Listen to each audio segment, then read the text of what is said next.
Bonjour les amis, Marc Maillot encore avec vous avec une méditation, la troisième sur une série sur la prière, et je vais commencer par la lecture d'un texte dans l'évangile selon Luc au chapitre 11, les versets 9 et suivants. Ainsi, moi je vous dis, demandez et vous recevrez, cherchez et vous trouverez, frappez et l'on vous ouvrira, car celui qui demande reçoit, celui qui cherche trouve, et l'on ouvre à celui qui frappe. Il y a des pères parmi vous. Lequel d'entre vous donnera un serpent à son fils quand celui-ci demande un poisson? Ou encore, s'il demande un œuf, lui donnera-t-il un scorpion? Si donc tout mauvais que vous êtes, vous savez donner de bonnes choses à vos enfants, à combien plus forte raison le Père Céleste donnera-t-il l'Esprit Saint à ceux qui lui demandent? Et un dernier texte dans l'épître de Jacques, au chapitre 5, partie du verset 16, la prière du juste a une grande efficacité. Élie était un homme tout à fait semblable à nous. Il pria avec insistance qu'il ne pleuve pas. Et pendant 3 ans et demi, il ne tomba pas de pluie sur le sol. Puis il pria de nouveau et le ciel redonna la pluie. La terre produisit ses récoltes. J'arrête la lecture là. Vous savez que il y a des années, nous étions dans le ministère dans les quartiers sud de Marseille et à l'époque, nous partageons un bâtiment en guise de lieu de culte appelé chapelle écuménique avec les catholiques romains. Et parmi nos amis était le curé de la paroisse qui partageait les locaux avec nous. Alors, suite à une série de malheurs, un de ces paroissiens avait demandé au curé des précisions à l'égard de la prière. Or, le curé, un homme instruit, pensait offrir les bénéfices de sa sagesse à tous en faisant une conférence sur le sujet. Une conférence sur la prière, alors il fallait pas la manquer. D'ailleurs, c'était l'une des rares fois que j'ai vu la chapelle remplie, pleine à craquer, 150 personnes. Alors, manifestement, les gens se posaient des questions au sujet de la prière. Et j'ai assisté à cette conférence en pensant, comme un protestant que je suis, que je serais peut-être un peu agacé par les références à des prières adressées à Marie ou des saints, alors que l'Écriture sainte enseigne clairement que toutes nos prières devraient s'adresser à Dieu par Jésus-Christ, le seul médiateur entre Dieu et les hommes, selon 1 Timothée 2,5. Alors, à ma grande stupéfaction, le curé a commencé son discours par la remarque suivante. Il a dit, et je le cite, « Moi, je ne prie jamais, car la prière n'a aucune valeur utilitaire. C'est seulement un exercice psychologique qui nous aide à accepter des choses qui ne changeront pas. » Fin de citation. Alors, incroyable qu'un prêtre puisse dire des choses pareilles, je pensais. J'étais resté bouche bée pendant que notre ami prêtre développait son discours dont l'essentiel était l'idée que la prière n'était qu'un exercice psychologique pour l'homme et rien de plus. Alors, heureusement, il avait laissé le temps à la fin pour que les auditeurs puissent faire des commentaires ou poser des questions. J'aurais dû peut-être penser à citer le texte de l'apôtre Jacques par lequel nous avons entamé cette méditation, mais je pensais plutôt à un incident de l'Ancien Testament lorsque le bon roi Ézéchias, qui était malade, avait été averti par le prophète Isaïe qu'il allait bientôt mourir. Vous pouvez lire le récit en 2 Rois, chapitre 20.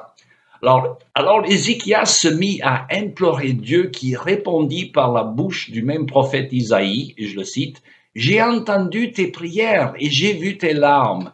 Je vais te guérir. Je prolongerai ta vie de 15 années. » Alors, fin de citation. Est-ce bien cela ce qui s'est passé, selon la suite du passage? Le roi Ézéchias a eu un prolongement de sa vie de 15 années suite à ses prières.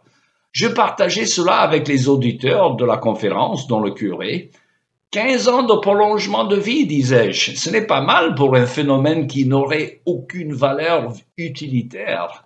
Alors, bien sûr, le curé a refuté mon commentaire avec mépris en disant que ce n'était que la remarque d'un évangélique naïve et que cela ne s'est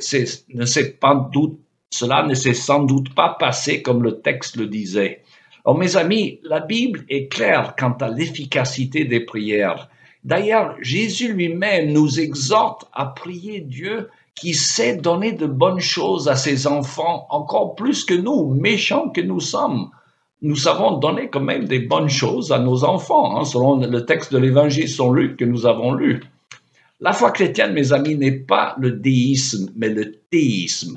Alors, le déisme enseigne que Dieu n'intervient pas dans sa création, qu'il aurait montée comme une horloge qui fonctionne sans son intervention selon les lois naturelles. Par contre, la foi chrétienne est théiste, c'est-à-dire Dieu a créé le monde qui fonctionne selon des lois naturelles qu'il a établies, mais il reste souverain sur les affaires des hommes. Et même un moineau ne tombe pas du ciel selon les paroles même de Jésus, à moins que Dieu ne l'autorise. L'évangile selon Luc, chapitre 12. Et c'est pourquoi la prière est toujours efficace, car Dieu entend les prières de ses enfants. Parfois, ils répondent par oui, et parfois, ils répondent par non. Souvent, il nous fait attendre. Son agenda n'est pas forcément le nôtre. Comme le pasteur Keller de New York aimait dire, et je le cite, « Dieu nous donnerait tout ce que nous saurions lui demander si nous savions ce qu'il sait. » Ça mérite d'être répété. Dieu nous donnerait tout ce que nous saurions lui demander si nous savions ce qu'il sait.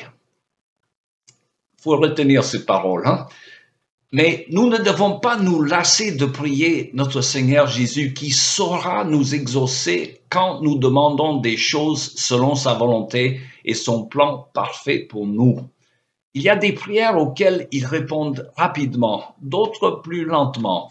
Alors personnellement, j'ai comme principe de prier pour des choses jusqu'à ce que Dieu me les accorde ou qu'il me donne la paix au sujet pour lequel je l'implore. Alors cela prend parfois des années, comme la prière pour la conversion des personnes que l'on aime. Alors pensez à Monique, la mère chrétienne de Saint-Augustin, qui a prié pendant plus de 20 ans pour la conversion de son fils, devenu plus tard le grand géant spirituel de l'Église du premier millénaire, Saint-Augustin.